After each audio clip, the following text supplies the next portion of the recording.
Bonsoir à tous, bonsoir au public, de la Cité Libre. Ce soir, je vous propose de nous retrouver pour la présentation d'un ouvrage, que je qualifierais plutôt comme relevant de l'histoire, des idées, de l'histoire, de la théologie occidentale, de l'histoire, médiévale. Et pour parler de cet ouvrage donc qui est celui du philosophe italien, Giorgio Agamben, je suis en compagnie d'un étudiant en philosophie et juriste, Raphaël. Bonsoir Raphaël. Bonsoir, Merci de ta merci et participation bon. qui va peut-être donner comment dirais-je, un air un peu plus vivant à cette présentation. Alors, donc je commence un petit peu. Donc, je ne vais pas trop parler de l'auteur spécialement. Agamben, voilà, est un philosophe italien contemporain. Il n'est pas vraiment facile à classer ou à rattacher à une école particulière, hein. Je pourrais le rattacher peut-être au fait il a certaines influences aristotéliciennes, il a certaines influences heideggeriennes, enfin il est assez difficile à situer dans le panorama philosophique. Et puis en plus, dans les livres de Agamben que j'ai pu lire, je pense que j'en ai lu 4 en tout, ce qu'il fait, me semble-t-il, relève pas vraiment de la philosophie, mais plutôt d'une recherche historique sur les notions et sur leur circulation entre différents domaines de pensée, hein. Dans ses interviews en français, il y en a quelques-unes. Agamben insiste beaucoup sur le fait qu'il a une formation en philologie, donc voilà, l'étude des textes, l'étude du langage, voilà, l'étude des langues anciennes. Voilà, dans ce qu'on va voir, le caractère nettement philosophique du propos me semble pas forcément flagrant, mais ça me semble néanmoins un ouvrage intéressant. Alors l'ouvrage de ce soir, donc, c'est Le règne et la gloire, et c'est le troisième volet d'une série qui s'intitule Homo sacer, hein, qui est un terme romain archaïque qui veut dire littéralement l'homme sacré. Mais avant de parler directement de la série, je vais faire quelques mots de présentation sur un problème plus général en histoire qui est le questionnement sur la sécularisation, et on va voir dans un second temps comment l'ouvrage d'Agamben s'inscrit dans des débats et des discussions antérieures finalement. Je suis parti dans ma présentation qui, au point de départ, tire son origine d'un exposé que j'avais eu à faire en licence de philosophie il y a quelques années, donc à l'université. Et au début de ma présentation, je disais que dans l'ouvrage de Nietzsche, Ecce Homo, Nietzsche qualifiait l'ensemble de la philosophie allemande de théologie dissimulée, se référant certainement à Kant ou à Hegel ou à ce genre de philosophes dont on voit effectivement que l'ambition, sinon de parler de Dieu directement, en tout cas de le faire pressentir, se remarque dans bien des cas. Et donc cette question de la sécularisation, c'est-à-dire le passage du domaine religieux au domaine laïque, le passage de concepts ou de réalités ou de pratiques qui seraient sacrées ou sacrales, hein, qui appartiendraient au domaine de la religion et qui se transféreraient en changeant évidemment de sens, mais pas forcément de forme ou de tout leur contenu initial. Donc ce passage du religieux vers le non religieux, c'est donc la problématique de la sécularisation. Nietzsche en a déjà un petit peu parlé. Ensuite, on la retrouve assez souvent dans la sociologie allemande classique, donc à la fin du 19e siècle et au début du 20e siècle. On peut penser à des auteurs comme Max Weber, par exemple, avec sa fameuse notion ou expression de désenchantement du monde, pour signifier que le monde moderne, justement, ce qui est caractérisé par un recul du religieux. Cette question de la sécularisation, elle est aussi présente chez Weber et un autre sociologue de la même époque qui est Werner Sombart, puisque les deux cherchent à mettre en évidence les origines religieuses de la mentalité capitaliste, parce que pour eux, le capitalisme, c'est avant tout un état d'esprit voilà, qui cherche le profit, qui cherche l'investissement à long terme, etc. Ils pensent qu'il y a une mentalité religieuse sous-jacente à l'activité capitaliste. Weber insiste sur ses liens avec le protestantisme et Werner Sombart, de manière plus controversée et moins populaire sur dans le milieu scientifique, sous-entendait qu'il y avait des liens avec la mentalité juive, hein. Il estime qu'il voilà, y aurait une forme de cupidité ou d'avarice juive qui était contenue dans la société médiévale par tout un ensemble de règlements corporatistes et qui se serait libérée dans le monde moderne. On est évidemment dans l'Allemagne du début du XXe siècle, ce ne sont pas des affirmations innocentes. En tout cas, cette idée Et de je, la sécularisation, voilà, on la voit se développer dans un ensemble de recherches en sciences humaines, du XXe siècle. Je dirais même qu'il est plus facile de se poser la question à la fois lorsque les sociétés elles-mêmes se sécularisent, mais aussi lorsque, ça libère finalement des capacités de raisonnement critique, vis-à-vis des concepts, enfin, il y a quelque chose d'un peu irrévérencieux, en fait, en un sens, à se dire qu'il y a des réalités qui ont été sécularisées depuis la religion. Donc c'est vraiment un questionnement, voilà, des 2 derniers siècles. On pourrait citer un certain nombre d'historiens ou de philosophes qui ont aussi écrit sur la sécularisation, notamment en Allemagne, il y a un grand historien, enfin un philosophe qui a écrit un gros livre sur Histoire et salut, je crois, de Karl Lewif, qui traite de la notion de sécularisation. On la trouve encore, cette réflexion sur la sécularisation, chez Pierre Bourdieu, qui sous-entend dans un passage des règles de l'art paru en 92 que il annonce ou il indique la possibilité d'un programme de recherche sur la matière. Il écrivait, je cite: «Il faudrait refaire une histoire de l'esthétique pure et montrer par exemple comment les philosophes professionnels ont importé dans le domaine de l'art des concepts originellement élaborés dans la tradition théologique, et notamment la conception de l'artiste comme créateur». Il y aurait effectivement toutes sortes de recherches historiques à faire sur ce sujet-là. Ça me semble pas du tout Et je ne idiot. sais pas si tu Vas-y, es vas-y. d'accord, Elbron, il y a aussi, on pourrait citer en fait toute l'école de Francfort qui fait de la philosophie sociale, donc Horkheimer, Mhm. Adorno, Benjamin, qui eux pour le coup donc on reste en Allemagne, mais eux s'émancipent complètement, enfin, du moins tentent de s'émanciper, enfin ne parlent plus de Dieu pour le coup, sont clairement Dans ce cas-là, il euh, faudrait pas y mettre Benjamin, mais je suis d'accord pour les autres auteurs qui il sont. faudrait, ouais, dans ces cas-là, il faudrait pas y mettre Benjamin, en effet. Oui, Mais tu vois ce que je veux dire. C'est-à-dire, ils font de la philosophie sociale quelque part. Ils sont on pourrait presque dire qu'ils sont post-sécularisation d'une certaine façon. Voilà. oui, Et parce que donc, c'est des vous marxistes pour la l'apportez plupart, importante. et ou des hégéliens Voilà, pour la exactement. plupart. Mais Exactement, exactement. s'agissant, il y a une réflexion aussi sociologique chez Adorno notamment, mais je suis pas Oui. vraiment sûr qu'ils aient pris à bras le corps la question de la sécularisation qu'on trouverait chez Non, non, ils n'ont pas prise. C'était Ouais. pour dire qu'il y a eu une portée quand même à tout ce que tu disais, Ah oui, par qui a contre, ce fait sont naître des la auteurs qui sont philosophie sociale. C'est immédiatement ça. influencés Voilà. par la génération de juste avant, la génération de Nietzsche, de Weber, effectivement, influence les suivants. Ouais. Voilà, c'est ça.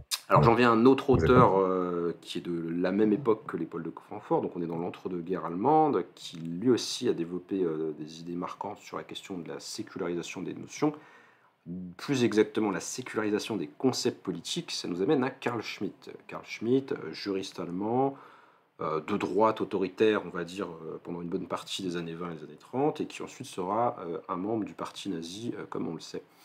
Et dans son ouvrage de 1922, La théologie politique, Carl Schmitt faisait l'affirmation suivante sur ce sujet précisément. Je cite dans la version anglaise que je traduis: tous les concepts significatifs de la théorie moderne de l'État sont des notions théologiques sécularisées.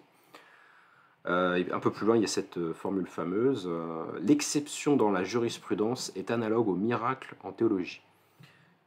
Carl Schmitt est un auteur que Agamben donc, pratique beaucoup, puisque, comme je vais en reparler dans un instant, il a fait le premier livre de sa série Homo Sacer. C'est une réflexion sur les origines ou les formes qu'a pris au cours de l'histoire la notion de l'exception juridique.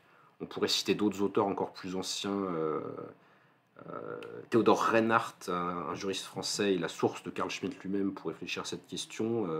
C'est pas du tout un auteur connu, mais il avait écrit un livre que j'ai un petit peu pratiqué sur législation d'exception depuis les Grecs anciens jusqu'aux assemblées révolutionnaires de la Révolution française.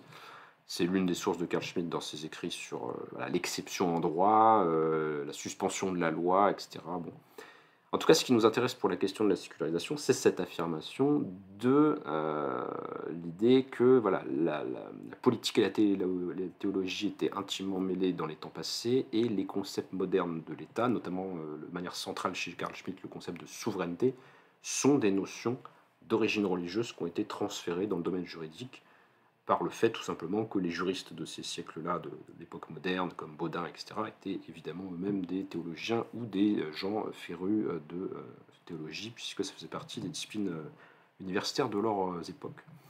Alors cette thèse de Carl Schmitt, donc suivant laquelle les concepts fondamentaux de la théorie politique moderne sont des concepts sécularisés, a été rejetée très très vivement par Hannah Arendt en 61, sans qu'elle désigne Carl Schmitt, mais c'est certainement à elle qu'elle pense, entre autres. Je cite son texte. Si par sécularisation on entend seulement l'essor du séculier et l'éclipse concomitante d'un monde transcendant, alors il est indéniable que la conscience historique moderne lui est intimement liée. Bon, ça semble évident. Hein. Ceci pourtant n'implique aucunement la transformation douteuse de catégories religieuses et transcendantes en buts et normes terrestres immanents, sur laquelle ont récemment insisté les historiens des idées. La sécularisation signifie en premier lieu simplement la séparation de la religion et de la politique, et cela affecta si profondément les deux que rien n'est moins vraisemblable que cette transformation progressive de catégories religieuses en concepts séculiers que tentent d'établir les partisans d'une continuité sans rupture. Donc pour Hannah Arendt, qui entre autres choses réfléchit sur l'histoire des idées, même si ce n'est pas vraiment une historienne de formation, ça n'a absolument pas de sens comme position. Donc elle rejette vraiment la thèse de Schmitt sans le nommer. Il est possible que ce ne soit pas vraiment Schmitt qui soit visé dans ce passage donc, de la crise de la culture d'Hannah Arendt, mais plutôt une autre figure de la révolution conservatrice allemande, donc de ces droites radicales allemandes, qui est l'historien Ernst Kantorowicz. Kantorowicz, en effet, quelques années avant le texte d'Arendt en 1957, avait fait paraître aux États-Unis, donc on est vraiment dans un petit monde, son ouvrage le plus connu, Les deux corps du roi, dont le sous-titre était Essai sur la théologie politique au Moyen-Âge. Alors je referai peut-être ultérieurement, ou j'aurais peut-être dû faire avant, une vidéo de présentation du livre de Kantorowicz, mais il est particulièrement sec et difficile à lire, enfin c'est pas du tout facile comme lecture. Kantorowicz, pour le dire de manière sommaire, essaye de montrer qu'il y avait une distinction à l'œuvre dans la pensée du Moyen-Âge entre le corps physique du roi et cette... il y avait l'idée que le roi avait deux corps, un corps mortel et un corps surnaturel, et il cherche à montrer comment cette distinction dualiste, qui fait évidemment penser à la distinction entre les deux natures du Christ, s'est retrouvée, développée dans la pensée juridique médiévale pour donner naissance au concept de l'État comme un corps qui survit au corps mortel du roi, et qui serait entre autres choses à l'origine de la formule fameuse « le roi est mort, vive le roi », qui exprime la continuité de l'État au-delà de la mortalité de ses incarnations humaines successives. Bon, tout ça est assez complexe. Tout ça pour dire que les auteurs auxquels pense Agamben ou qu'il discute dans sa trilogie, et notamment dans le livre dont il va être question ce soir, sont ceux dont je viens de parler. Donc il est beaucoup question de Carl Schmitt, il est beaucoup question chez Agamben de Kantorowicz. Implicitement, il s'oppose donc au point de vue d'Arendt, puisque Agamben, lui, va aller tout à fait dans le sens suivant lequel il y a bien eu un processus historique de sécularisation des notions théologiques vers le domaine politique. Avant de parler de son troisième livre, je vais brièvement expliquer ce qu'il fait dans les tomes 1 et 2 de Homo Sacer, qui ne sont pas des livres faciles, je précise vraiment. Dans le tome 1 de sa trilogie, enfin c'est plus une trilogie, il y a 5 volumes, je crois, ou 6. Mais dans le tome 1 de la série, dont le sous-titre c'est Le pouvoir souverain et la vie nue, il discute explicitement Schmitt, Arendt et aussi Michel Foucault, qui a aussi été un historien des idées de la période contemporaine. Dans Homo Sacer, il s'intéresse à la notion de vie nue, c'est-à-dire à toutes les situations où l'être humain est soustrait à la protection de la loi ou du corps politique et qu'il est réduit à une situation de vulnérabilité absolue, en fait. Il cherche les origines juridiques dans le droit romain archaïque de cette situation. La situation d'exception produit la vie nue parce que quand vous êtes soustrait à la protection de la loi, eh bien, tout peut vous être fait et rien ne pourra punir l'auteur des faits.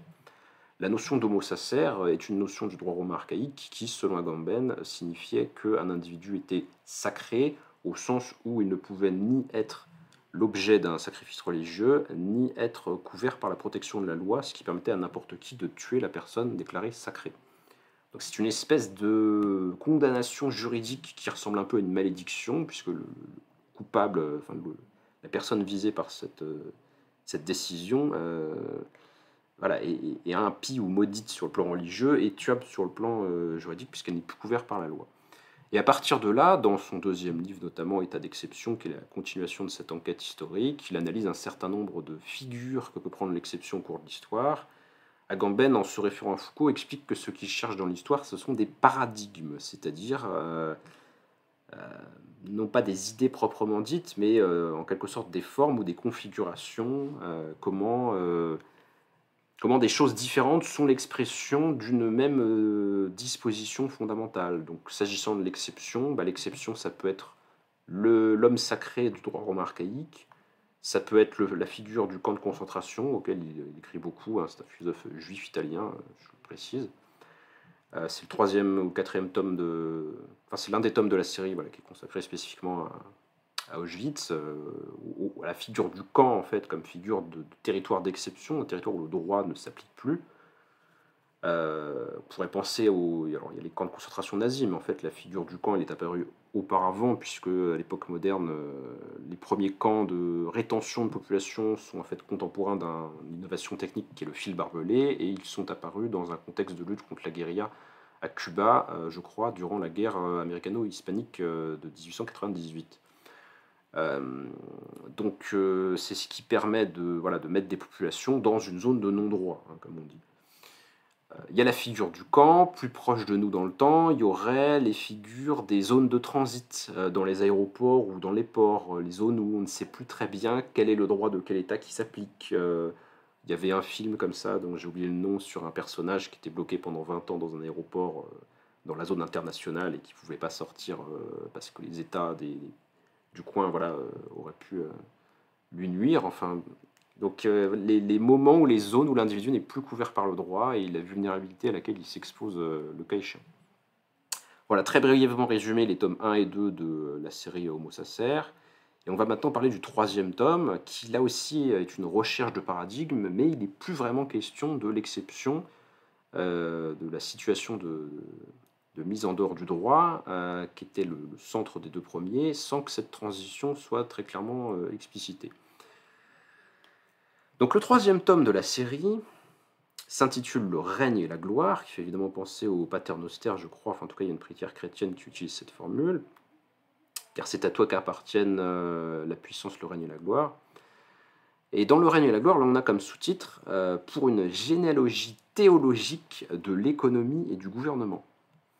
Donc il est encore question de généalogie, une formule qui fait penser à Foucault, qui lui-même reprend ce concept à Nietzsche, hein, qui faisait une généalogie de la morale et des normes d'une certaine façon. Il y a donc cette filiation vers Nietzsche et vers Foucault encore en amont, généalogie théologique, mais cette fois-ci il n'est plus question tellement de l'exception, mais de l'économie et du gouvernement. Alors, il est toujours question de pouvoir, mais c'est peut-être pas exactement les mêmes pouvoirs que va étudier Agamben. Donc je vais essayer de vous le présenter chapitre par chapitre, en essayant d'être le plus clair possible, mais j'insiste sur la grande difficulté ou l'obscurité de la matière d'Agamben, et pas seulement de la matière qui travaille, parce qu'à la limite, si c'était juste les textes ou si c'était juste le sujet qui était compliqué, mais je dirais qu'en plus, Agamben a un côté assez cryptique, hein, c'est un philosophe influencé par Heidegger. Sa prose n'est pas d'une lisibilité fondamentale. Hein. Alors, dans le chapitre 1 du règne et la gloire, chapitre intitulé Les deux paradigmes, Agamben va défendre contre Arendt la thèse donc de Schmitt au départ, suivant laquelle l'État moderne est une forme sécularisée dont les concepts fondamentaux viennent de la théologie chrétienne.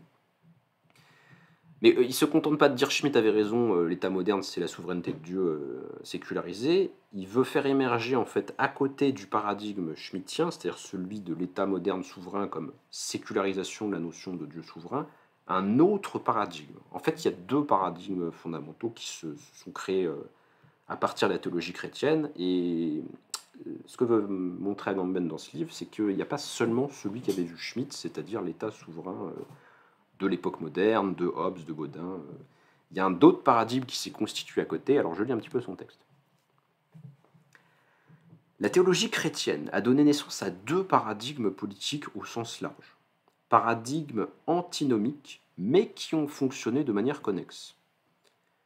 Alors d'une part, le premier, celui qu'on a déjà vu, c'est la théologie politique, celle qui donne le titre du bouquin de Carl Schmitt et celle qui donne le sous-titre du bouquin de Kantorowicz. Jusque-là, rien de nouveau. la théologie politique qui fonde dans le Dieu unique la transcendance du pouvoir souverain. Premier paradigme. Deuxième paradigme, et c'est là où Agamben ajoute quelque chose par rapport aux auteurs précédents, il y aurait à côté de ça une théologie économique. Alors, il faut se frotter les yeux parce que c'est quand même pas un rapprochement de mots habituel. Une théologie économique qui substitue donc au paradigme précédent l'idée d'une oikonomia, donc d'une économie au terme grec, d'une économia conçue comme un ordre immanent/domestique et non politique au sens strict.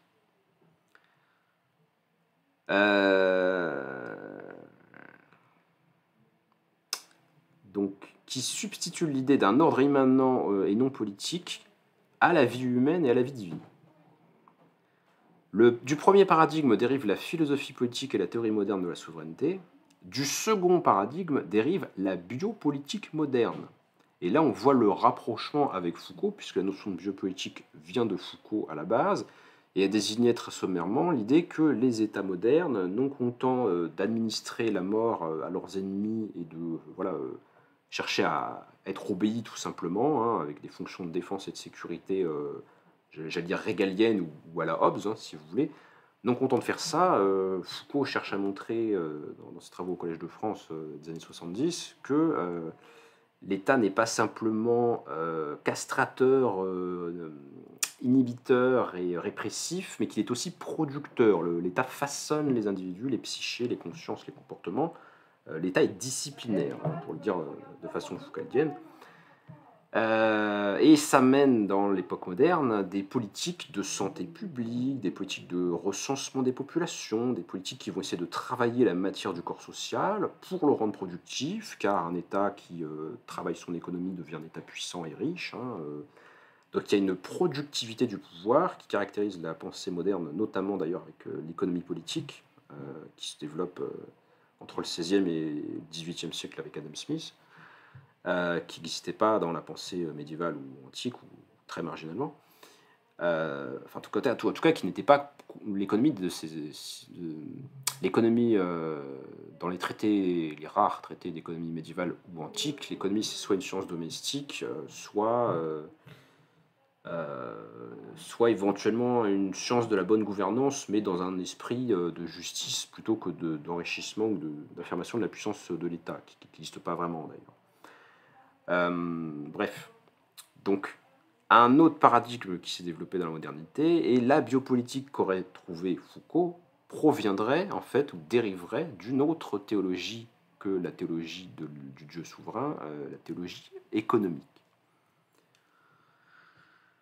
Donc le deuxième paradigme, c'est le paradigme de la biopolitique moderne, qui s'étend jusqu'au triomphe actuel de l'économie et du gouvernement sur tout autre aspect de la vie sociale. Bon, alors déjà, ça c'est relativement dense à avaler, c'est la page 17. Et un peu plus loin, Agamben va suggérer une inversion du rapport historique entre théologie et économie, ce qui fait que les deux notions deviennent quasiment interchangeables, ou on passe de l'une à l'autre. Alors je lis son passage. La thèse selon laquelle l'économie pourrait être un paradigme théologique sécularisé, donc on voit qu'il fait le même mouvement en fait que pour le premier paradigme avec la souveraineté, l'économie serait un paradigme théologique sécularisé, a néanmoins un effet rétroactif sur la théologie elle-même, puisqu'elle implique que la vie divine, tout autant que l'histoire de l'humanité, ont été conçues depuis le début de la théologie comme une oikonomia, donc un dispositif économique ou une disposition économique des choses. Donc Agamben, dans ses sources, il cite évidemment Karl Lewis, auteur, comme j'ai dit, philosophe et auteur de réflexions sur la sécularisation. Il y a des remarques assez banales, parce que plein d'autres auteurs les ont développées simultanément ou parallèlement, sur le fait que les grandes philosophies de l'histoire moderne, les philosophies de Kant, de Hegel et d'autres, d'Auguste Comte avec la loi des trois États, enfin voilà, les philosophies de l'histoire de la fin du XVIIIe et du XIXe siècle seraient des dérivés des sécularisations plus ou moins conscientes, plus ou moins honteuses de la vision chrétienne de l'histoire, qui est marquée par un mouvement vers une réconciliation finale de l'humanité avec Dieu et vers une fin des temps grandiose et apocalyptique, qui donne un sens à tout le mouvement historique, puisqu'il y a une fin annoncée par avance, la fin des temps. Bon, cette idée-là, elle a rien de spécialement original, mais je note juste que voilà, Agamben ne contredit nullement l'idée que les philosophies de l'histoire de l'époque moderne, que ce soit celle de l'idéalisme allemand ou des Lumières, seraient de l'ordre d'une laïcisation des théologies chrétiennes. C'est une thèse de nombreux auteurs, je ne vais pas la discuter maintenant. On trouvait déjà un peu cette idée chez Nietzsche, comme je l'ai dit au début de la conférence.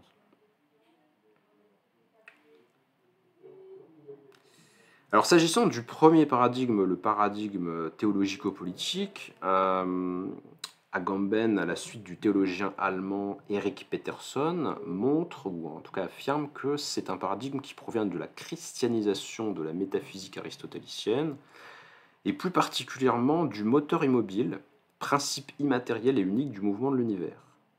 Ce Dieu, entre guillemets, aristotélicien va servir de justification théologico-politique au pouvoir monarchique dans la période de la christianisation de l'Empire romain. C'est-à-dire que, de même que dans l'ordre des causes, il y a une puissance souveraine et unique qui dirige tout, de même, dans l'ordre du monde, il y a un pouvoir politique souverain qui dirige tout. Moi, personnellement, sur qu'est-ce qui s'est passé historiquement, je pense que c'est plutôt l'inverse, hein, c'est-à-dire que c'est le modèle impérial médiéval qui a favorisé alors peut-être pas l'apparition du monothéisme, il ne faut pas exagérer, mais en tout cas la diffusion et le succès de la religion chrétienne à cause de son caractère unicitaire, justement. Mais c'est pas la thèse d'Agamben. Lui pense qu'il y a vraiment eu une influence de donc ce mixte d'aristotélisme et de théologie chrétienne qui a formé un premier paradigme, le paradigme de l'État souverain, le souverain unique, omnipotent, qui dirige tout. Il prend l'exemple, par exemple, d'un théologien chrétien du 3e et 4e siècle, Eusèbe de Césarée.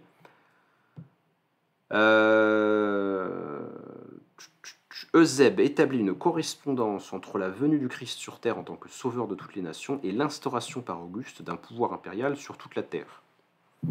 Donc l'un serait l'équivalent de l'autre, l'un serait l'image de l'autre, et on sait à quel point la pensée médiévale, mais qui se développe déjà finalement avec la théologie chrétienne de l'Antiquité tardive, la pensée médiévale repose sur une série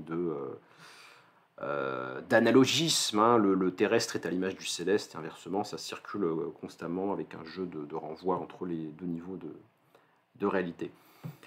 J'ai un petit peu du mal déjà à ce stade-là du livre sur l'idée que le paradigme de la théologie politique dériverait de la récupération par le christianisme de la métaphysique d'Aristote, parce que je ne sais pas ce qu'il en est vraiment bien d'Eusèbe de Césarée individuellement, mais s'agissant de la plupart des pères de l'Église, l'aristotélicisme ne les intéresse pas en fait en termes doctrinal. L'un des pères de l'Église les plus influents quand même dans l'histoire du christianisme, c'est Saint Augustin. Saint Augustin est platonisant. Je ne dis pas platonicien parce qu'on trouverait... Oui, vas-y. Non, juste pour dire qu'en effet, avant Saint Anselme et Saint Thomas, voilà, voilà, on n'a pas d'aristotélisme dans le christianisme européen. On a une... Alors, je dirais peut-être pas qu'il n'y en a pas du tout, mais c'est voilà. quelques auteurs et c'est pas central chez les pères de l'Église. Exactement. Peut-être chez les pères de l'Église orientaux, il y aurait plus la présence d'Aristote voilà, en Orient, Alexandrie, qu'en Occident, mais c'est pas oui, notable. tout à fait. Mais il faut attendre longtemps, en fait, hein, pour vraiment Ouais. qu'on reprenne Aristote et avec la naissance de la scolastique, en effet. Donc déjà, j'ai un peu du mal avec cette thèse-là. S'il est vrai que le paradigme théologico-politique provient d'une christianisation de Aristote, on ne pourrait pas le faire émerger dès l'époque d'Eusèbe de Césarée. Donc déjà, j'ai un peu du mal avec ce passage-là. Mais de toute façon, c'est pas vraiment ça le cœur du bouquin, parce que le but d'Agamben, comme je l'ai dit, c'est pas de redéfinir les choses spécialement sur le premier paradigme, celui qui est déjà admis, j'ai envie de dire, par des auteurs précédents, c'est de montrer qu'il y en aurait un second. Alors selon Peterson, donc, qui est un théologien allemand, qui est un rival de Carl Schmitt et qui dispute les thèses de la théologie politique de Schmitt, qui essaye même de dénier le caractère chrétien de la théologie politique mondaine, donc du modèle du pouvoir absolu, hein, du modèle de l'état décisionnaire, hein, l'état schmittien absolutiste finalement. Cette correspondance entre l'Empire et le christianisme C'est cette correspondance entre l'Empire et le christianisme, que l'émergence du paradigme économico-théologique viendrait rompre au moment de la querelle de l'arianisme, au IVe siècle. Alors, ça montre, entre parenthèses, que ce que fait Agamben s'appuie beaucoup sur Peterson, en tout cas dans ce passage-là de son livre, qui est un auteur, voilà, j'avais déjà entendu parler avant de le voir dans le livre de Carl Schmitt. À mon avis, c'est un auteur assez obscur. Qu'est-ce qui se serait passé donc au IVe siècle et qui aurait marqué une rupture avec le premier modèle théologique, celui du Dieu souverain, unitaire, impérial en quelque sorte? Et là, au IVe siècle, il y a la querelle de l'arianisme. Alors, le dogme trinitaire, c'est-à-dire le dogme chrétien d'un Dieu unique composé de 3 modes d'être ou de 3 personnes, selon les versions que j'ai vues de cette idée, qui est un dogme définitivement adopté au Concile de Constantinople de 381, était une réponse théologique à l'arianisme, hérésie bien évidemment, qui affirmait que le Christ procédait du Père et lui était donc subordonné. Et donc le dogme trinitaire vise à dire qu'il n'y a pas subordination, mais circulation entre des pôles dont finalement aucun n'est plus décisif que les autres. Pour les adversaires de l'arianisme, la conception subordinatrice était hérétique et accentuait outre mesure les traits humains du Christ, puisqu'il serait en quelque sorte moins divin que sa source. Augustin d'Hippone, qui attaque donc les arianistes dans son livre de la Trinité, nous dit que certains hérétiques soutiennent que le Fils est inférieur au Père. Donc il s'agit de casser cette idée de procession entre un pôle supérieur et un pôle inférieur, qui menace finalement le dogme central du christianisme, qui est le caractère simultanément divin et humain de Jésus, et le fait que Jésus c'est vraiment Dieu, c'est pas Dieu en moins bien. Le concept de Trinité permet d'établir une égalité et une unité en définissant le Père et le Fils et le Saint-Esprit non comme des personnes, alors autant pour moi pour ce que j'ai dit juste avant, parce que les définir comme des personnes entraînerait un risque de polythéisme, et effectivement c'est bien ce que j'entends de la part de certains non-chrétiens quand on leur présente le christianisme pour la première fois, enfin le christianisme catholique, quoi, ou trinitaire plutôt. Si on les définissait comme des personnes, ça entraînerait un risque de polythéisme ou d'introduction d'une division en Dieu, mais il faut plutôt les définir non pas comme des personnes, mais comme des relations au sein d'une substance unique. Donc c'est pour ça que j'ai parlé de pôle, en fait. C'est pas vraiment des personnes comme nous. Alors toujours à Augustin d'Hippone dans son traité de la Trinité. Saint Jean nous dit qu'au commencement était le Verbe, que le Verbe était avec Dieu, et que le Verbe était Dieu.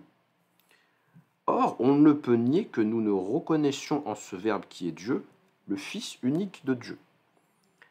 Quand l'évangéliste Jean dit que tout a été fait par le Verbe, il entend évidemment parler de tout ce qui a été créé. Et nous en tirons cette rigoureuse conséquence que le Verbe lui-même n'a pas été fait par celui qui a fait toute chose. Mais s'il n'a pas été fait, il n'est donc pas créature, et s'il n'est pas créature, il est donc de la même substance ou nature que le Père. Voilà, bon là il commente les évangélistes pour prouver que c'est la position trinitaire qui est la bonne et la position arienne qui est hérétique. Alors, toujours dans le même traité, Augustin écrit « Le Père, le Fils et l'Esprit Saint sont un en unité de nature ou de substance et parfaitement égaux entre eux. » Donc ça, c'est le dogme de la Trinité apparu au IVe siècle, et en quoi ça recoupe notre histoire d'une théologie économique? Et bien c'est là que Agamben, puisant plus ou moins, à je ne sais pas à quel point, sur Peterson, c'est ça son nom, hein? Ouais, c'est ça. Il écrit « C'est pour penser ce dispositif trinitaire que le concept d'oikonomia devenait nécessaire. Dieu, pour être unique et sauvegarder en même temps la nature divine du Christ, ne peut donc plus être pensé à l'image de la monarchie terrestre, mais dans un nouveau paradigme économico-théologique. » Parce qu'en fait, le paradigme du monarque, il inclut très fortement l'idée de la subordination. Il y a Dieu, et puis il y a le Fils qui est subordonné. Donc pour casser cette subordination qui risque de mener à l'arianisme, il va falloir introduire une nouvelle théologie, une théologie qui rétablisse une circulation égalitaire entre les 3 pôles. Alors dans le chapitre 2 du livre d'Agamben, intitulé « Le mystère de l'économie », il s'intéresse à cette notion d'économie, un concept grec à la base, et comment ce concept a-t-il pu devenir central dans la théologie des pères de l'Église. Le terme d'oikonomia vient du grec oikos, qui désigne la maison ou le foyer, l'espace privé par opposition à la sphère publique, la police. euh, on a cette distinction entre oikos et polis chez Aristote, et Agamben se sert aussi, ou cite aussi le traité Les économiques ou l'économique selon les traductions de Xénophon. Xénophon qui est un des élèves de Socrate, un intellectuel, un philosophe plus ou moins, qui a écrit sur l'art équestre, je crois, ou les chevaux, et puis il a écrit un traité sur l'organisation de la maison. Comment bien organiser son foyer, comment bien gérer le foyer. L'oikonomia, donc chez Xénophon, qui introduit ce concept, c'est l'activité de bonne gestion, de bonne disposition des choses. C'est être économe, comme on dit en français. Il y a encore un peu ce sens. Dès cette période, le concept d'économie migre vers d'autres sphères, devenant par métaphore l'ataraxie recherchée par les stoïciens, ou la disposition ordonnée des éléments d'un texte en rhétorique. Et donc c'est à partir de là que économie, ça commence à avoir le sens de bonne disposition des choses, organisation efficace des choses, bon équilibre entre les choses. Ça connote les idées d'organisation, d'ordonnancement, de disposition des choses. Cicéron, qui traduit beaucoup les auteurs grecs pour enrichir la pensée latine et lui donner sa philosophie, traduit d'ailleurs le terme d'oikonomia par le latin dispositio, ce qui fait irrésistiblement penser au terme de dispositif, et ce n'est sans doute pas un hasard si Agamben a écrit un autre ouvrage sur qu'est-ce qu'un dispositif. Là encore, dans une veine un peu post-foucaldienne sur comment on peut contrôler les individus tout en leur donnant l'impression d'être libres, voilà, etc. Comment on peut les contrôler d'une certaine façon en pliant leur propre liberté plutôt qu'en les forçant contre leur volonté à faire les choses. Bref. Donc, l'économie. L'économie s'est introduite dans la théologie. Chez saint Paul, au 1er siècle après Jésus-Christ, le terme d'oikonomia est employé par l'apôtre pour parler de sa tâche. Saint Paul parle en effet d'une économie du mystère. De manière générale, le Christ, les apôtres, la communauté des chrétiens sont désignés à cette époque, donc dans les premiers siècles du christianisme, par des termes relevant de la vie domestique, et non pas par le vocabulaire politique qu'emploieront ultérieurement les monarchiens. Et c'est bien normal qu'on n'ait pas encore vu l'émergence d'une théologie qui interprète Dieu en termes de royauté sur le monde, ou d'empereur du monde, ou d'empereur divin, parce que ça serait un peu sacrilège pour la figure de l'empereur. Or, les chrétiens des premiers temps, leur but, c'est quand même de ne pas se faire repérer par les autorités impériales, parce qu'ils ont la fâcheuse tendance de ne pas vouloir rendre hommage au culte de l'empereur qui est divinisé, et puis ils refusent de se battre aux armées romaines, parce que ce sont des pacifistes radicaux dans les premiers siècles. Donc, les communautés chrétiennes dans les textes sont pensées comme relevant de l'espace privé ou relevant d'un groupe non politique. Et puis on connaît la fameuse phrase de l'Évangile qui est utilisée quand on en a besoin. Rends à César ce qui est à César, à Dieu ce qui est à Dieu.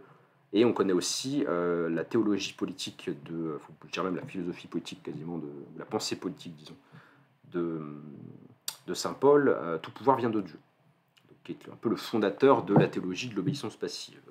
Tout pouvoir est légitime et irrésistible. On n'a pas le droit de se révolter contre le César, ça serait mettre en danger la communauté chrétienne. Donc à cette époque-là, c'est ça un peu la pensée qui domine.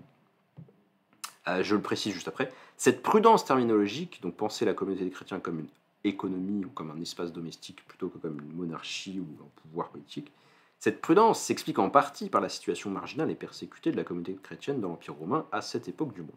Ça, c'est moi qui le rajoute, c'est pas ce que dit Agamben, hein, mais bon, je me permets de proposer mon interprétation un petit peu aussi sur ce point. Alors, on avance dans le temps avec un auteur du IIe siècle qui est Tatien le Syrien, qui dans son oraison au grec utilise à son tour, je me base sur ce que dit Agamben, le terme d'oikonomia, et c'est la première fois que ce terme est utilisé dans un but vraiment théologique pour qualifier la relation entre le père et le fils. Le fils étant désigné comme la parole de Dieu. Or, on avait dit plus haut que la notion d'économie, qui à la base désigne la bonne gestion du foyer, elle avait migré vers le champ de la rhétorique pour signifier la bonne disposition des éléments du discours les uns par rapport aux autres. Or, c'est à partir de la métaphore du Christ comme parole de Dieu que la notion d'économie commence à être utilisée dans un contexte théologique. Donc c'est vraiment, on voit le côté philologue de Agamben. C'est un peu comme pas mal d'historiens antiques finalement, on suit les mots à la trace presque de manière un peu maniaque, quoi. Mais jusque-là encore, rien de décisif et d'irrémédiable n'avait été commis. Le véritable retournement du concept intervient dans la lutte contre les monarchiens qui craignent la rechute dans le polythéisme.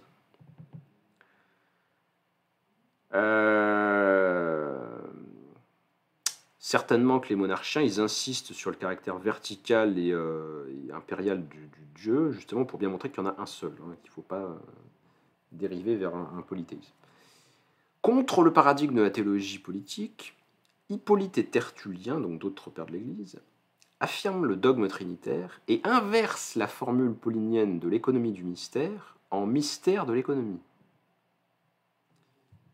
Il y a un mystère de l'économie, c'est-à-dire qu'il y a un mystère de la façon dont Dieu est organisé ou disposé, puisque c'est ça que ça veut dire. Ce n'est pas l'économie au sens où on échange des objets marchands ou de la richesse, hein. C'est l'économie au sens de la disposition. Donc il faut croire à ce mystère de l'économie, c'est-à-dire au mystère trinitaire, alors que chez Paul, il n'y avait pas encore cette idée de Trinité, il n'y avait que la révélation. À partir de là, le terme d'oikonomia renvoie à un double sens que la théologie moderne essaye, selon Agamben, de dissocier, à savoir d'une part l'incarnation et la révélation de Dieu dans le temps, sa visibilité, et d'autre part les relations à l'intérieur de la divinité entre les trois pôles, Père, Fils, Saint-Esprit, circulation. Là, je me suis permis une remarque, parce que parmi les auteurs que pratique beaucoup Agamben, sans surprise, il y a aussi Benjamin, donc le philosophe marxiste un peu mystique allemand de l'entre-deux-guerres. Il parle, Agamben, de cette circulation entre les trois pôles de la divinité. Ça fait un peu penser, me semble-t-il, ou peut-être c'est moi qui surinterprète, mais ça me fait un peu penser à l'idée de circulation de la valeur de l'œuvre d'art dans le fameux texte de Benjamin sur l'œuvre d'art à l'époque de sa reproductibilité technique. Mais bon, le lien est un peu obscur et pas du tout explicité chez Agamben, donc ce n'est peut-être qu'une supposition de ma part. En tout cas, nous dit Agamben, il s'agit, avec la naissance du paradigme théologique, économico-théologique, il s'agit bien moins de deux significations que de deux aspects d'une unique activité économique entre guillemets de la vie divine qui s'étend de la maison céleste à sa manifestation terrestre. Alors, le caractère mystérieux de l'oikonomia est désormais l'activité de la divinité elle-même. Entre parenthèses, le plan caché de Dieu, c'est-à-dire la providence. Le contrôle divin sur l'histoire, contrôle indirect, puisque les humains sont dotés dans le christianisme d'un libre arbitre. Alors, il y a un mystère, en fait, effectivement, mystère de comment peut bien fonctionner cette providence divine qui arrange tout, avec des humains libres. Ça fait partie des paradoxes invraisemblables et probablement insoutenables, à mon avis, de la métaphysique contre de la doctrine chrétienne. Mais voilà, il y a un plan divin de l'histoire voulu par Dieu qui est tout-puissant, avec des humains libres. Ce n'est plus Dieu à partir de ce stade-là qu'il s'agit de révéler à partir de l'idée d'économie. Cette fois-ci, l'économie, ça sert à expliquer la relation entre Dieu et son action, ou Dieu et la façon dont le monde est gouverné. La théologie va désormais élaborer non pas l'essence de Dieu, qui est une cause libre, mais la façon dont il gouverne le monde. Le terme d'oikonomia signifiant à la fois disposition et administration. Là où il y avait chez Aristote un Dieu dont l'essence était inséparable de son action, émerge dans le paradigme économico-théologique ce que Pascal appellera 2 siècles plus tard un Deus absconditus, un Dieu caché, un Dieu absent du monde, un Dieu dont l'action sur le monde passe par la médiation du Fils. Alors j'avais pas fait attention à ça la première fois ou même la deuxième fois que j'avais lu le bouquin d'Agamben, mais en fait son interprétation de l'évolution de la théologie chrétienne est très très fortement dépendante de son idée qu'il y avait un premier paradigme,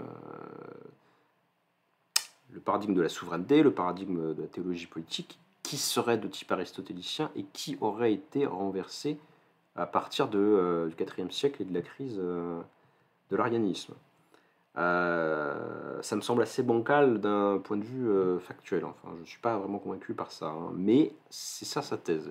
Je n'ai pas vu à quel point c'est important dans son raisonnement. Ça. Donc, on passe de l'idée d'un Dieu tout-puissant qui fait tout directement à un Dieu qui se cache et qui ne fait plus les choses directement. Je spoil un petit peu la suite, mais on va arriver à l'idée que le paradigme de l'économie, c'est aussi le paradigme de la représentation ou de la gestion indirecte du monde. Alors, je cite Pascal à propos de cette histoire de Dieu caché. Dieu est un Dieu caché. Depuis la corruption de la nature, il a laissé tous les éléments de la nature dans un aveuglément dont ils ne peuvent sortir que par Jésus-Christ, hors duquel toute communication avec Dieu est ôtée. Là, on sent bien pourquoi Pascal dira les philosophes nous inventent un Dieu des philosophes, mais on ne connaît Dieu que par Jésus-Christ, et pas par la raison, justement. C'est le côté augustinien de Pascal. Le Christ, c'est la seule médiation, le seul point de passage vers Dieu, nous dit Pascal. Dieu ne se manifeste pas directement, il n'est atteignable que par son relais, que par son médiateur, son représentant, son délégué. Hein, voilà. C'est un paradigme de la délégation, le paradigme économique. La fracture ontologique entre l'être de Dieu et son agir pose un problème fondamental. Quel peut être le rapport entre Dieu et sa création si on exclut l'identification, parce que s'il y a identification de Dieu et du monde, bah, ça donne un panthéisme, ou l'indifférence. Dieu ne peut pas être indifférent à sa création parce qu'il y a la doctrine du salut, et puis parce que Dieu est bon, en fait. Donc comment Dieu agit dans le monde si c'est pas en s'identifiant avec le monde, ni en s'abstenant d'agir dans le monde? Et bien la réponse de cette théologie réside dans le gouvernement du monde par le Fils. Le Fils qui agit au nom du Père. Le Père se contente de régner sans gouverner, il délègue son action providentielle sur le monde au Fils. Et je cite Augustin d'Hippone à l'appui de l'interprétation dégagée par Agamben. Le Père et le Fils agissent donc inséparablement. Toutefois, ce n'est pas le Père qui s'assujettit toute chose, mais c'est le Fils qui lui soumet toute chose, qui lui remet son royaume et qui anéantit tout empire, toute domination et toute puissance. Et toujours dans le traité de la Trinité d'Augustin, Jésus-Christ étant comme Fils de Dieu égal à son Père, n'a point reçu en cette qualité le pouvoir de juger, puisqu'il le possède intrinsèquement avec le Père. Mais il l'a reçu comme homme, et c'est en qualité de Fils qu'il l'exercera, et qu'il sera vu des bons et des méchants. Donc on retrouve dans le traité de la Trinité cette opposition entre un Dieu mystérieusement caché et distant, et un Christ qui est visible et agissant. Chacun des acteurs a des signifiants ou des prédicats inversés. Hein. Dieu caché, Christ visible. Dieu inactif, ou en tout cas actif indirectement, Christ visiblement actif. Et alors, de ce dégagement du fait qu'il y a deux... Pourquoi c'est des paradigmes en fait? Parce qu'on pourrait juste dire c'est deux trinités, c'est deux théologies différentes. Il y en a une qui est délégataire ou vicataire, comme dit Agamben, c'est-à-dire où Jésus agit au nom de Dieu, puis il y en a une où Jésus agit pas au nom de Dieu. Mais on pourrait dire ça concerne les théologiens. Quel est le rapport avec ce qu'on disait au début, c'est-à-dire la problématique de la sécularisation? La thèse d'Agamben, c'est que de même que le paradigme du Dieu impérial qui gouverne directement le monde est le paradigme à l'origine de l'État souverain tel qu'il se développe avec Bodin, Hobbes, etc. à l'époque moderne, de même, le paradigme du Dieu qui agit indirectement par la médiation d'un délégué, c'est le paradigme de l'économie qui va s'imposer dans une autre phase, je dirais, de l'époque moderne, un peu de manière concurrente, mais peut-être plus tardivement quand même en termes chronologiques, avec la domination de l'économie. En fait, le paradigme économique, c'est le paradigme, j'ose pas dire libéral, mais libéral parlementaire, pourrait-on dire. C'est le paradigme où la société s'autogouverne, s'autorégule, et c'est le paradigme où le pouvoir appartient aux représentants, tandis que la source du pouvoir, le souverain, n'exerce pas le pouvoir directement. Remarquez à quel point c'est des mêmes mots, hein, le même vocabulaire qui sert à la fois à désigner cette pensée politique et cette théologie. Dans le paradigme de la représentation, Hobbes est un peu un acteur est un petit peu un auteur qui marche sur les deux paradigmes en fait, me semble-t-il. Mais dans le paradigme de la représentation, on n'a qu'à le prendre chez, je sais pas moi, chez John Locke par exemple, l'un des fondateurs du libéralisme anglais. Le peuple ou la nation est la source de la souveraineté, mais elle ne l'exerce pas. Elle la donne à ses représentants qui, eux, vont l'exercer. Mais par contre, il faut qu'ils l'exercent bien, parce que sinon le peuple peut les renverser. Le peuple a une sorte de pouvoir en dernière instance de renverser ses représentants. Ça nous donnera d'ailleurs l'argumentaire des révolutionnaires américains durant la guerre d'indépendance américaine. Pas de taxation sans représentation, le pouvoir vient de nous, le pouvoir vient du peuple, etc. Le pouvoir vient du souverain, mais le souverain ne l'exerce pas. Cette idée domine les représentants des assemblées révolutionnaires françaises au moment de la Révolution française. Bien sûr que la nation ou le peuple est la source du pouvoir, mais elle ne peut rien faire par elle-même. Parce qu'elle ne peut pas se réunir, donc il faut des représentants, il faut des assemblées. Eh bien, c'est un paradigme de la délégation, c'est un paradigme vicariaire. C'est le paradigme de la relation. Ouais, je ne sais pas très bien quelle est la bonne traduction de ça. Moi, j'ai mis vacataire ou vicariante. Enfin, l'un est le délégué de l'autre. Un paradigme délégatif, si vous préférez. Donc, selon Agamben, ce sont des paradigmes parce que ce sont des représentations de relations qui se sont dégagées depuis la théologie, qui se seraient sécularisées dans les doctrines politiques de la modernité. Elle introduit ce paradigme théologico-économico-théologique, une machine avec deux pôles, le Père et le Fils, le ciel du mystère et la terre gouvernée. Une machine divine du monde, avec un Dieu souverain, omnipotent mais inactif, dont la puissance ne s'exerce que par la main dernière du Christ. Et c'est dans cette figure, dans cette disposition, c'est le cas de le dire, que Agamben voit la source de la représentation politique qui s'est développée dans les régimes représentatifs modernes, en concurrence finalement du paradigme de la souveraineté qui s'est quand même plutôt trouvé, comment dirais-je, qui semble plus à l'aise, paradigme de la souveraineté, lui, dans des pensées politiques non parlementaires, non délégatives, non fractionnelles, quoi. C'est-à-dire que le paradigme de la souveraineté, c'est le paradigme de Hobbes, une pensée politique absolutiste qu'on retrouve aussi chez Carl Schmitt, qui a cette conception décisionniste ou autoritaire de l'État.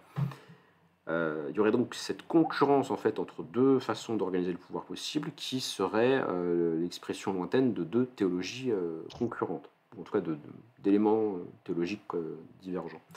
Alors la thèse d'Agamben, elle est complexe, intéressante, quand on l'a bien dégagée, je pense, parce que j'ai essayé de rendre le plus clair possible.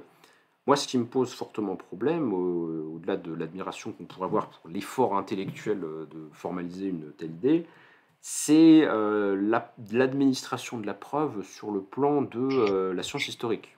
Parce que, tout ça est bien gentil, mais c'est pas vraiment de la philo, c'est plutôt une interprétation du mouvement des idées, c'est plutôt de l'histoire des idées que fait cet auteur. Et je trouve, en tout cas dans ce livre-là, mais je ne suis pas bien convaincu vu sa façon de procéder qui nous apporte quelque éclaircissement que ce soit dans des ouvrages ultérieurs, je n'ai pas le sentiment que Agamben apporte la preuve d'un lien ou d'une relation d'influence entre, d'une part, cette théologie et les auteurs clés qui pourraient être à l'origine de la pensée de la représentation dans l'époque moderne. Je ne connais pas assez en détail les liens entre théologie et pensée politique chez John Locke, par exemple, mais ce serait le genre d'auteur dont il faudrait analyser la pensée pour essayer de prouver un minimum qu'il y a un lien entre les deux. Qu'il puisse y avoir un lien entre une théologie absolutiste et la pensée de Jean-Jacques Rousseau, ça ne me choque pas particulièrement, c'est tout à fait probable. Rousseau est un penseur de la souveraineté aussi, un penseur religieux. Mais bon, voilà, je trouve qu'il n'a pas apporté la preuve finalement parce que c'est pas parce que ce paradigme est une possibilité ou une virtualité de la théologie et qui ressemble à une organisation possible des idées dans la pensée politique qu'il y a vraiment un lien de l'une sur l'autre. Vous voyez ce que je veux dire? C'est pas parce que c'est la même forme qu'il y a influence historique en fait. Et voilà, c'est le reproche que j'aurais à faire au livre qui me semble pas aller jusqu'au bout de ce qu'il promet et qui pourrait ou pas influencer éventuellement des historiens qui voudraient relire la pensée politique de différents auteurs de l'époque moderne à l'aune de cette proposition d'interprétation. Est-ce que tu veux relancer un peu la discussion, Raphaël?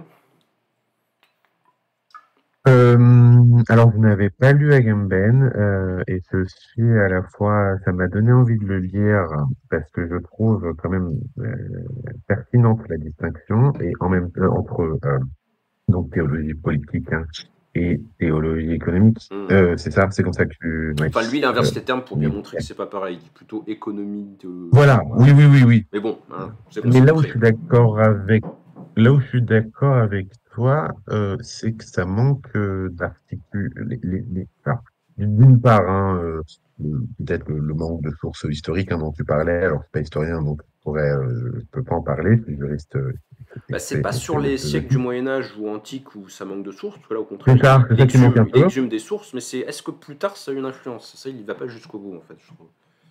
Alors, et voilà, et pour parler d'influence sur plus tard, moi j'aurais deux points, enfin, et avec deux auteurs que je Mhm. trouve très intéressants. Le premier, c'est Derrida, euh, qui se trouve être euh, un auteur complexe, mais que pourtant j'ai lu assez jeune. Euh, et lui, euh, insiste. Alors moi, je suis juriste.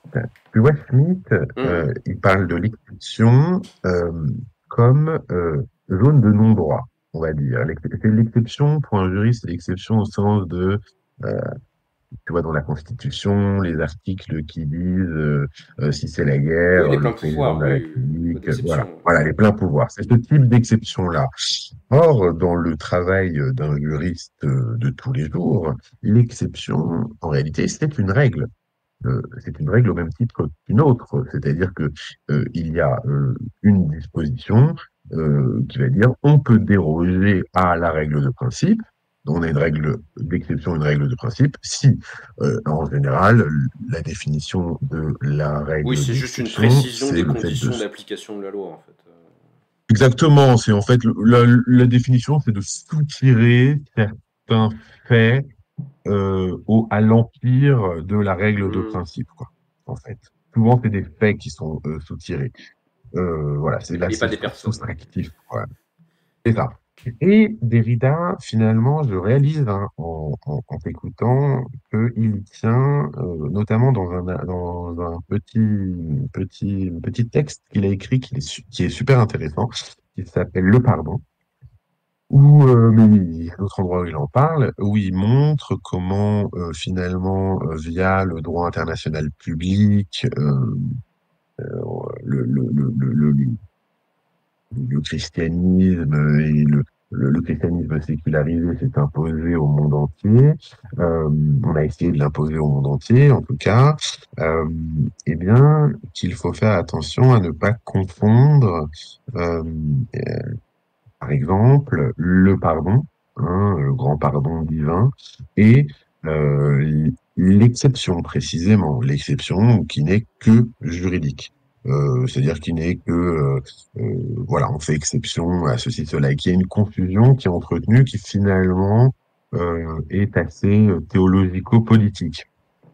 Euh, J'ai juste Ça, une c'est le petite remarque, premier. je te rends la parole. Ouais, vas-y, vas-y. Faut savoir Écoute, ouais. que Derrida est une sorte d'heideggerien de gauche et que Derrida a aussi écrit indirectement sur le Carl Schmitt. Alors moi je l'ai pas pratiqué, j'ai jamais lu Derrida, enfin très très peu. Mais voilà, Hum. il connaît ces auteurs-là et il a écrit, je crois, une politique de l'amitié qui répond hein, à l'idée centrale de Schmitt, suivant laquelle la guerre, enfin la possibilité de la violence, c'est une condition de possibilité de la politique, quoi, pour aller très vite. Oui, tout à fait. Mais c'est vrai que Derrida prend, par exemple, assez au sérieux un Kant, dans le sens où bah, il n'y a pas de en dehors de la loi, quoi. La, euh, la loi étant intériorisation des sources morales du droit naturel, euh, Mm. on peut pas se battre contre, etc., etc. Ce que j'ai le sentiment, avec la théologie, euh, avec ce que propose Agamben, on manque un petit peu. Et c'était pas le point forcément, c'était peut-être Vas-y, plus un vas-y. point de détail, un point plus qui me semble très intéressant parce qu'il est d'aujourd'hui. Et je le tire, alors je n'ai pas tout lu de lui, hein, de Pierre Legendre, je ne sais pas si tu Je le connais, connais qui de est à la nom, ouais, un fois, anthropologue ouais, plutôt. voilà, et c'est très très intéressant, euh, dans le sens que En fait, avec les pensées de Foucault, etc., au sortir de la guerre, le droit s'est beaucoup intéressé à donner ce qu'on appelle des droits subjectifs, Oui. c'est-à-dire le fait de pouvoir revendiquer tel ou tel droit parce que je suis une personne humaine et que j'ai un corps. Or, les nazis, le totalitarisme ont euh, fait mal au corps. Mhm. Et c'est un peu comme ça que c'est né. Euh, et le point, c'est que Pierre, et en fait, ça a été récupéré finalement aujourd'hui. Alors là, je sors, hein, c'est justement pour aller apporter d'aujourd'hui. Ça a quand même été récupéré. Donc cette espèce de, alors je ne sais pas ce qu'on dirait à Gamben d'ailleurs, mais ça a été récupéré par la Sur le théologie. plan poétique, Agamben, il est plutôt anarchiste. Pardon? Sur le plan poétique, Agamben, il est plutôt anarchiste. Ah d'accord, ok, C'est pour ça que je dis que c'est d'accord. un auteur Et assez ben, étrange, parce que justement, c'est une sorte un peu comme ouais. Derrida, d'heideggerien Et ben, du coup, radical, ça a quoi. servi parce que penser alors moi qui suis juriste, je vois comment le droit s'est transformé en réglementation, en standards internationaux, en et aussi tout ce qui va avec la blockchain, etc., etc. Et tout ça, en fait, et Pierre Legendre insiste sur le fait que le texte, avec un grand T, c'est ce qui produit, ce qui est produit par le corps social, Mhm, bien sûr. et finalement, ça lui permet de faire corps sur un territoire. Les capitalistes, on va dire, euh, néolibéraux d'aujourd'hui, n'ont pas de problème. Et quand je dis ça, je suis pas, c'est pas pour dire que je suis protectionniste ou que je dis qu'il faut mettre Ah oui, ils des font pas frontières le ou je ne sais droit quoi, pour c'est pas la maintenir question. un corps Mais politique, évidemment, bien sûr. voilà, exactement. Ils vont très bien, enfin, ils s'inscrivent très bien dans cette idée de déterritorialisation du droit, euh, où, en fait, ce qui compte, c'est précisément l'efficacité économique, la rentabilité économique, ces grands standards, et où le droit, finalement, ne veut plus dire grand-chose, et sur certains, c'est-à-dire le droit objectif, hein, c'est comme ça que le disent les juristes, qui n'a pas grand sens, donc le droit objectif, qui lui, fondé sur, d'une certaine façon, une croyance en un grand autre, ou en tout cas, enfin, Ou une croyance qu'il y a euh, des états de choses qui ont une portée normative, peut-être. c'est ça, exactement, Ouais. euh, Ce qui euh, dépend pas de la croyance permettait, surnaturelle. On peut avoir ce genre de croyance face à une croyance morale, en fait.